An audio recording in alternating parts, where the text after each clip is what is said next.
नमस्कार, माझे किचन चॅनलवरती आपल्या सगळ्यांचं खूप खूप स्वागत. तर आपण आज करणार आहे आषाढ स्पेशल असा पारंपरिक पदार्थ करणार आहे. कुंडगुळे पण म्हणू शकता. खूप छान लागतात. ठेचा, दही, चटणी बरोबर किंवा उसळी बरोबर तुम्ही खाऊ शकता. चला तर मग आपण सुरुवात करूया. इथे मी 1 वाटी गव्हाचं पीठ घेतले, 2 वाटी ज्वारीचं पीठ, अर्धी वाटी तांदळाचं पीठ आणि 1 वाटी बेसन पीठ घेतलेलं आहे. तुम्ही 4-5 चमचे याच्यात बाजरीचं पीठ पण वापरू शकता. 2 चिमूट आपण हिंग घेतलेला आहे. अर्धा चमच्याला थोडीशी कमी अशी हळद घेतली आहे. अर्धा चमचा ओवा, चवीनुसार मीठ, कोथिंबीर आणि इथे 10-12 लसूण पाकळ्या, 1 चमचा जिरे आणि 5 मी हिरवी मिरची अशी बारीक केलेली आहे. जास्त तिखट नाही आहे हिरवी मिरची. परत आपण पुरीला जसं घट्ट मळतो तसं मळून घेऊया.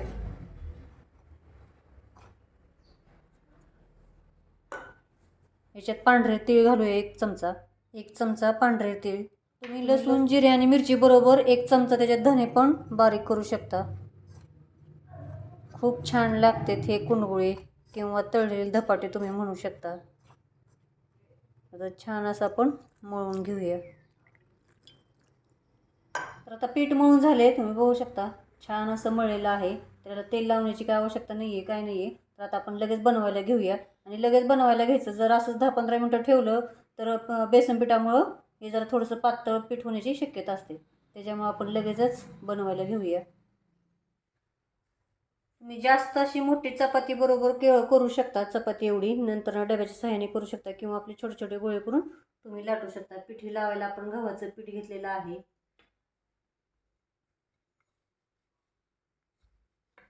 ह्याला थालीपीठ सारखे होल पाडू शकता किंवा असेच तुम्ही तळू शकता. तर असे एवढे जाडीला ठेवले तुम्ही बघू शकता. तर आपण असे सगळे बनवून घेऊया किंवा 10-12 बनवून तुम्ही तळू शकता. तर आता मी 10 ते 12 बनवून घेते. 10 ते 12 बनवून घेतलेले आहेत. तर आता मी तळायला घेते. तेल आता गरम झालेलं आहे. तर आता आपण तळून घेऊया. ही कुंडगुळी किंवा तळलेली धपाटी फुगले नसते तरी चालतात. मस्त असं खुसखुशीत लागतात.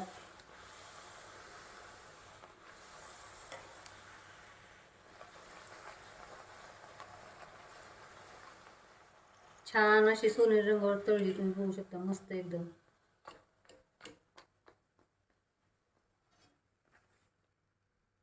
तर याच पद्धतीने आपण तळून घेऊया सगळे. तेलकट पण झाले नाहीत बघू शकता.